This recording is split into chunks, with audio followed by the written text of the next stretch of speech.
What's up, YouTube? Good morning. Sunday, the day after Ohio State beat Wisconsin.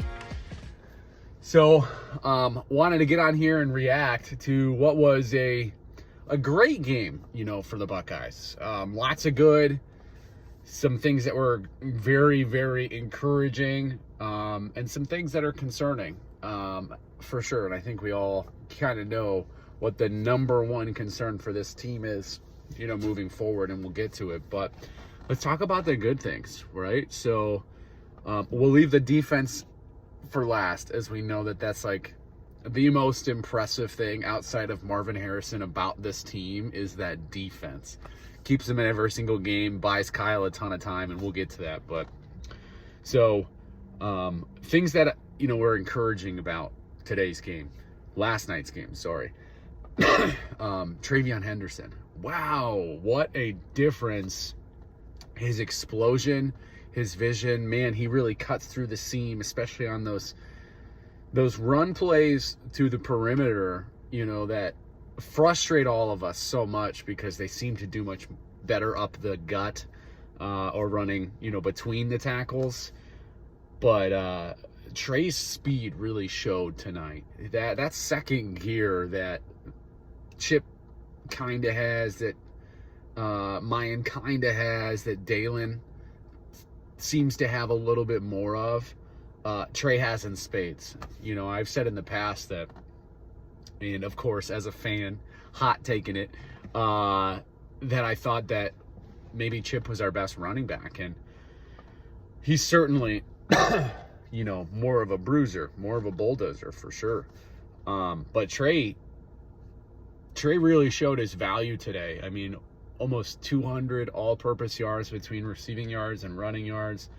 He carried the rock, over 20 times or close to. Just kept hearing his name. And it's exciting, for Buckeye fans that, have been following Trey. Last year he had an okay season. The year before he burst onto the scene as a freshman. So we've all just kind of waiting to see, TreVeyon at the height of his powers. I think we're starting to see, so long as he can stay healthy, how much of an impact he makes for this team. When he broke that that touchdown at the end to really seal the game and put Ohio State up 14, it kind of reminded me of Zeke. Got those Ezekiel Elliott feelings where, it's at the line of scrimmage. You think that maybe it's just a 2 or 3 yard gain, and all of a sudden a burst of speed down the sideline or up the gut, and it's a touchdown. So I was texting my brothers last night, and I said, man, it feels great to have Ohio State score a touchdown that isn't, a fade, that isn't a QB sneak, that isn't a wildcat package in the red zone, but a running back breaking a hole and hitting a touchdown. That was cool to see, for sure. So huge improvement on the running game. TreVeyon Henderson is special, and we need him. We need him so much this year. It's unbelievable. So yeah, that was the first takeaway of, good things for the game. Marvin Harrison had a great game again. And it's crazy because if, he had some better ball placement, his stats would be even gaudier, which is just unbelievable to me. So yeah, Marv is just marvelous, right? Maserati Marv. So yeah, I think he's just incredible. And, I keep thinking about putting money on him for Heisman, not necessarily because I think he'll win it, but because I think the odds will change and it'll be an easy cash out for some, plus money. I should have picked it up when it was plus 6,000 weeks ago. The line's already moved well, from there, and it would have been an easy cash in. But neither here nor there, he's having a phenomenal season. Should win the Biletnikoff, might win the Heisman, and should probably be possibly, the number 2 pick, number 2 pick in the draft. I think he's worth that much, as he's that defense game plan changing. So, other good things. It was nice seeing G. Scott get some catches yesterday. Weird seeing Cade not get a single target or catch. That's interesting to me. But outside of that, there's not a whole lot you can talk about good for the offense, other than Marv and Trey. They accounted for 90% of the yards and production for the team. So, good, right? Defense, my gosh. I don't think you can say a single bad thing about this defense. I keep thinking to myself, position by position by position, and, Ryan had compared this team to the 2019 defense, and obviously 2019 had some incredible standout talent, Chase Young being, the first person that everyone thinks of, the Predator. But, gosh, I loved when he was on the team. Him and the Bosa's, it was always so much fun having someone that everyone feared. And, I think Ohio State's defense has people that teams fear. Absolutely. But I don't think it's necessarily one incredibly dominant or two incredibly dominant defensive players that makes this unit so special.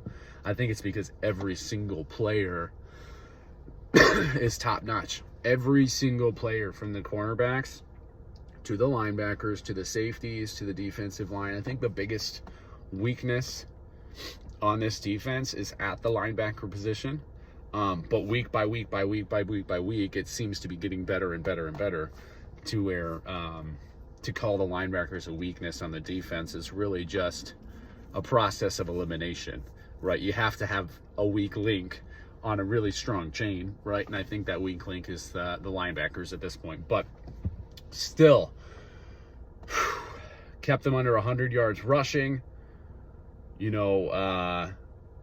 I don't know what the third down percentage was. I know it was better than Penn State, but it's still, less than 30%, I think. Maybe less than 30%, 40%. I'll have to check the numbers. But it was ridiculous. Love the blitz packages we're seeing. Jordan Hancock's a dude. Really wish Lathan Ransom had gotten that first sack. Hope he's okay, too, by the way. Gosh, do we need him. But the depth in the defense is different, too. You're seeing people go down at cornerback, not being able to play in a game, like Denzel Burke and Jermaine Matthews stepping in. And if it wasn't going to be him, it was going to be Malik Hartford. Their defensive line rotation. Love seeing Caden Curry. Love seeing Hero Kanu. I love seeing Kenyatta Jackson. Like, our front four, like dude was saying yesterday, gonna get drafted for sure. Gonna play in the league. But they're like 6 deep. So the depth at almost every single position group, safeties, cornerbacks, D-line, linebackers for Ohio State, they've got, 1, 2, 3 people in reserve, or the talent. The drop-off isn't what it would have been, say a year ago or 2 years ago even.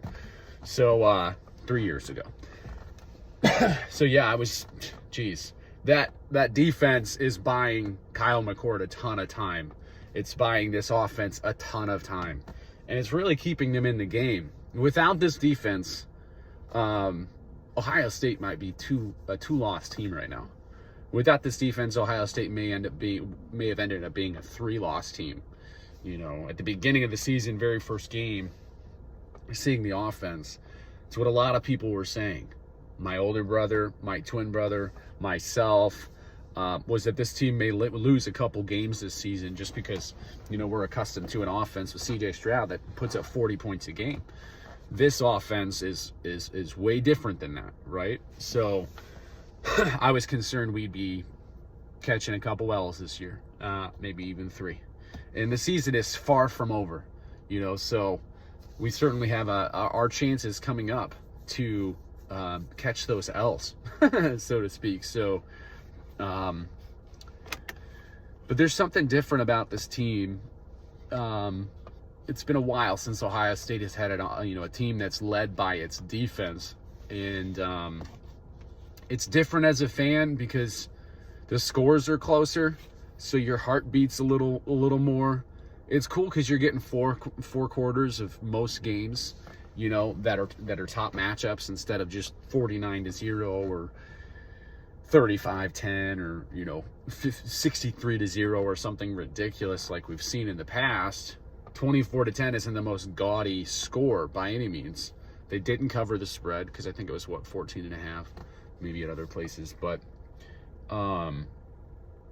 they look solid, and they're going to be in every single game this season because of that defense.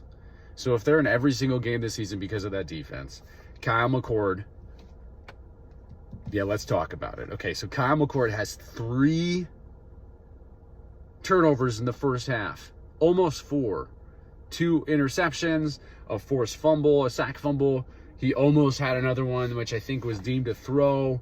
But man, he got every bad thing, hopefully, out of his system. Because while I respect the hell out of Wisconsin Badgers, love Luke Fickell, defensive-minded coach, they're always a tough-as-nails program. We know that's not the best defense we're going to find. We know that that's not the best defensive ends that, our tackles are going to play. And every single game, the dude has a sack fumble. Thank God this defense is able to stand up every single time to buy him growing pain chances to learn. And he's improved week over week over week. But I texted my brothers last night. I don't want to put this on the team, but I have a feeling those tendencies are going to bite this team in the ass at some point. It's going to be at the point that we don't want. Not that they ever want to lose, but it's those big games against the team up north, the semifinals, the national championship game where talent's equated. You make mistakes like that, and you're going to be down 3 scores real freaking quick. Really quick. So that's my biggest concern, is that when they play a team that's got a pulse on both sides of the ball, that doesn't have like a transfer first-year starting quarterback in his first few starts, or just is it, J.J. McCarthy in the Heisman Trophy race. When they play a competent quarterback that has experience in a team that is complementary on both sides of the ball, that runs the ball, that throws the ball, I put my money on our defense to keep us in that game. But I would be delusional. And I might be a little bit. I would be delusional if I were to say that I thought that they weren't going to struggle hard with Michigan's defensive line. I believe that they're going to. Sign ceiling aside, we know that team is talented. We know that team's well coached. We know that team wants to beat the Buckeyes, and wants to beat the Buckeyes in the worst way. They've had the Buckeyes number for the last 2 years. You can tell that it's been in Ryan Day's psyche. And they're the type of team that, when they smell blood in the water and they get that first turnover, or they get that first strip sack, or they get a sack or 2 on Kyle, and he starts limping around, they're going to come for your soul. And I believe that. And that's okay. That's how they should be. But it makes me nervous for that game. It makes me nervous for that game. Offensively, he's the weak link. Defensively, you could call it the linebackers. But they're one of the best defenses, if not the best in the nation. So they're going to keep Ohio State in every single game. Talent-equated games where the score is close and mistakes are really, really, really microscoped in on. Those games make me nervous, but they're getting better. They're undefeated, so you can't be that upset about it, right? But I just wanted to get on here and give you my take, my fan take after watching the game last night. I'm getting pretty used to the heartbeat all the way through at least the third, into the fourth. Almost all of these games, it's felt like to the very end, at least if they're, ranked matchups or, conference matchups. But I'm excited to see what improvements they can make. I hope Emeka can finally get back. I hope that Julian's okay. Like I said, I really hope Lathan Ransom is good. But they're moving in the right direction. I'm encouraged and discouraged. Encouraged by the defense, as I have been all year. Encouraged by the running a game. For really the first time this year, they felt dominant. Trey felt like the Trey that we know. So that's crazy encouraging. And I'm encouraged by, I think just the mentality of the program right now. Mistakes aren't crumbling them like they have in the past. You know, 2 years ago, you have 3 turnovers in the first half and your offense is sputtering and you're down 21-0, 21-7, 28-7. Easy. Our offense plays like that. And most years, at least in the past, maybe pre-Ryan Day, that's a freaking trap game, and we lost that game, and I'm waking up this morning to freaking yell at the phone. Like, we all know that. So, let's count our blessings, right? It's great to be a Buckeye fan. They're moving in the right direction. Like Ryan Day, shout out Menace to Sports, or I'm sorry, Zach Smith, shout out Menace to Sports, always says is they don't have to be good enough to win the national championship right now. They just have to be good enough to beat the team in front of them. So I think they're focused on that. I think they're moving in the right direction, and we'll see what happens. But that's all I got for you. If you like content like this, feel free to subscribe to the channel. Hit the like button, share with your friends. We'll be here all season. You obviously can catch us on X. We're also on TikTok, and yeah, we're just trying to grow the channel, meet college football fans, give you our opinion, and have fun throughout this college football season. So, without further ado, OHIO. We'll see you later.